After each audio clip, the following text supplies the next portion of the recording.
नमस्कार, आदाब। आप देख रहे हैं खबर अड्डा और मैं हूं आपके साथ सुंबुलीरम।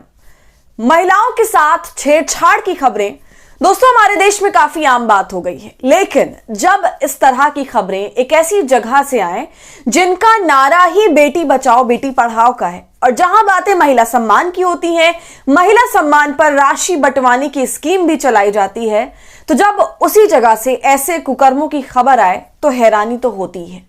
दोस्तों, महाराष्ट्र से लड़कियों के साथ छेड़छाड़ की खबर सामने आई है और जिन लड़कियों के साथ ये सब हुआ है उनमें से एक खुद केंद्र मंत्री की बेटी है। और उससे भी ज्यादा चौंकाने वाली खबर यह है कि छेड़छाड़ करने वाले एनडीए सरकार से संबंध रखते हैं।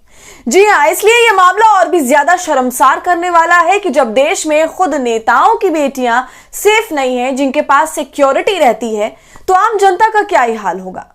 दोस्तों, ये पूरा मामला क्या है और अब कैसे एनडीए सरकार घेरे में आ गई है, हर कोई सरकार पर हमलावर है, साथ ही क्या कुछ हुआ है केंद्रीय मंत्री की बेटी के साथ, सब आपको इस वीडियो में बताएंगे, तो आप हमारे साथ अंत तक बने रहिएगा। दोस्तों, जिस पार्टी के नेता ये कहते हैं कि महिलाएं गहने लाद कर 12 बजे घर से बाहर निकल सकती हैं, उनके साथ कोई छेड़छाड़ नहीं होगी, तो अब उसी भारतीय जनता पार्टी की केंद्रीय मंत्री की बेटी के साथ छेड़छाड़ हुई, वो भी खुलेआम हुई, इतना कि बदमाशों की तरफ से वीडियो भी बनाया गया। तो अब इस मामले पर भाजपा क्या कहेगी? अमित शाह जो चुनावी रैलियों में केवल भाषण सुनाने का काम करते हैं और बड़ी बड़ी बातें करते हैं, वो क्या कहेंगे? बेटी बचाओ बेटी पढ़ाओ का नारा केवल इनकी जबानों पर ही है, हकीकत से इसका कोई लेना देना नहीं है। क्योंकि दोस्तों, बीजेपी के केंद्रीय मंत्री की बेटी से उस वक्त छेड़छाड़ हो जाती है जब उसके साथ पुलिस वाला भी था। तो बीजेपी के मंत्री तक की बेटियां सुरक्षित नहीं है, सोचिए फिर आम लड़कियों की क्या ही हालत होगी। तो महिला सम्मान पर बड़ी बड़ी बातें करने वाले भाजपा के नेता इस मामले पर अब चुप्पी साध चुके हैं कि छेड़खानी तो खुद भाजपा शासित राज्य में और बीजेपी के ही केंद्रीय मंत्री की बेटी के साथ ऐसा काम हो गया। और सबसे ज्यादा चौंकाने वाली बात कि ये सब कुछ करने वाले लड़के एकनाथ शिंदे की पार्टी के ही कार्यकर्ता निकले।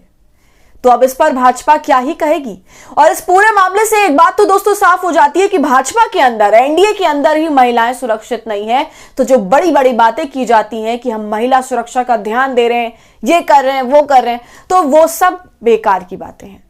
दरअसल महाराष्ट्र में बीजेपी सरकार में केंद्रीय मंत्री रक्षा खडसे की बेटी और उसकी कुछ दोस्तों के साथ छेड़छाड़ हुई। खडसे नरेंद्र मोदी के मंत्रिमंडल में मंत्री हैं, लेकिन फिर भी महाराष्ट्र में जहां पर बीजेपी ने फिर एक बार सरकार बनाई है, वहीं पर रक्षा खडसे की बेटी के साथ छेड़छाड़ की घटना सामने आती है, जिसके बाद खुद बीजेपी के मंत्री को थाने जाना पड़ता है। और सबसे बड़ी बात तो ये कि यह घटना उस वक्त होती है जब केंद्रीय मंत्री की बेटी और उसकी सहेली सुरक्षा गार्ड के साथ कोथाली गांव में शोभा यात्रा देखने जाती हैं।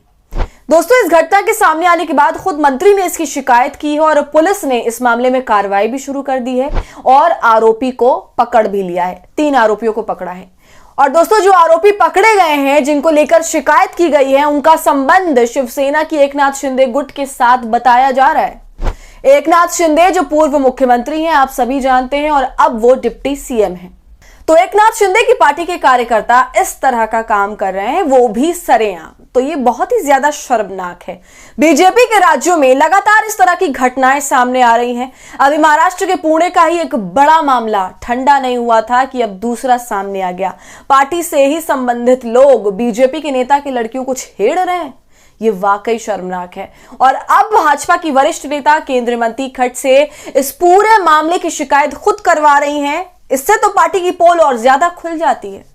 सोचिए दोस्तों, केंद्रीय मंत्री की बेटी मेला घूमने गई और कुछ गुंडों ने, जिनकी बाद में शनाख्ती कार्यकर्ता के तौर पर हुई है, ये चारों के चारों पुलिस सुरक्षाकर्मी के सामने ही लड़कियों के साथ छेड़छाड़ करते हैं, उनका वीडियो बनाते हैं और रोके जाने पर पुलिस के साथ भी हाथापाई करते हैं। और ये सब कुछ जानते बूझते करते हैं कि लड़कियां भाजपा केंद्रीय मंत्री से संबंधित हैं। तो दोस्तों, यहां पर तो कानून व्यवस्था की पूरे तरीके से धज्जियां उड़ा दी गई। मतलब सिक्योरिटी गार्ड साथ में, पुलिस सुरक्षा कर्मी साथ में है, लेकिन उनके होने के बावजूद इस पूरे कारनामे को रोका नहीं जा सका। और उन बदमाशों से इतनी हिम्मत थी उन बदमाशों में कि पुलिस कर्मियों के सामने ही ये सब कुछ छेड़खानी करने लगे।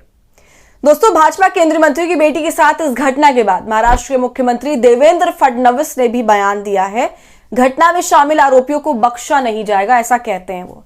लेकिन सवाल यहां पर यह उठता है कि आखिरकार ये घटना ही हुई क्यों? क्यों इन घटनाओं का कोई अंत होता नहीं दिखाई दे रहा? भाजपा जहां एक तरफ महिला महिला महिला का नाम जपती रहती है, महिलाओं के नाम पर उनके वोट बैंक से पूरा का पूरा चुनाव जीत लिया जाता है, तो वहीं दूसरी तरफ उन्हें बदले में ऐसी हरकतें मिलती हैं। भाजपा शासित राज्यों में मन चले गुंडे बेलगाम हो रहे हैं, सरेआम घूम रहे हैं, जो मन में आ रहा है वो कर रहे हैं। और दोस्तों, गौर करने वाली बात तो यह भी है कि यह मामला छेड़खानी का था और केंद्रीय मंत्री की बेटी का मामला था और उन्होंने खुद जाकर जेल में इसकी रिपोर्ट लिखवाई। इसलिए आज ये मामला इतना चर्चा में है और इसलिए ही इतनी ताबड़तोड़ कार्रवाई इस मामले पर हो रही है। वरना देश भर में इस तरह की छेड़खानी से लड़कियां त्रस्त हैं और ऐसे मामलों पर कार्रवाई तो दूर, कोई पुलिस स्टेशन तक नहीं जाता है। और अभी ताजा मामला तो हमने महाकुंभ का देख लिया कि कैसे महिलाओं को ऑब्जेक्टिफाई किया गया और उनकी वीडियो बनाई गई और उस वीडियो को बेचा भी गया। बनाने वाले भी भारतीय, बेचने वाले भी भारतीय और खरीदने वाले भी भारतीय। तो भाजपा वाले शायद सिर्फ भाषण देंगे, लेकिन उस भाषण को कभी असलियत में नहीं तब्दील करेंगे।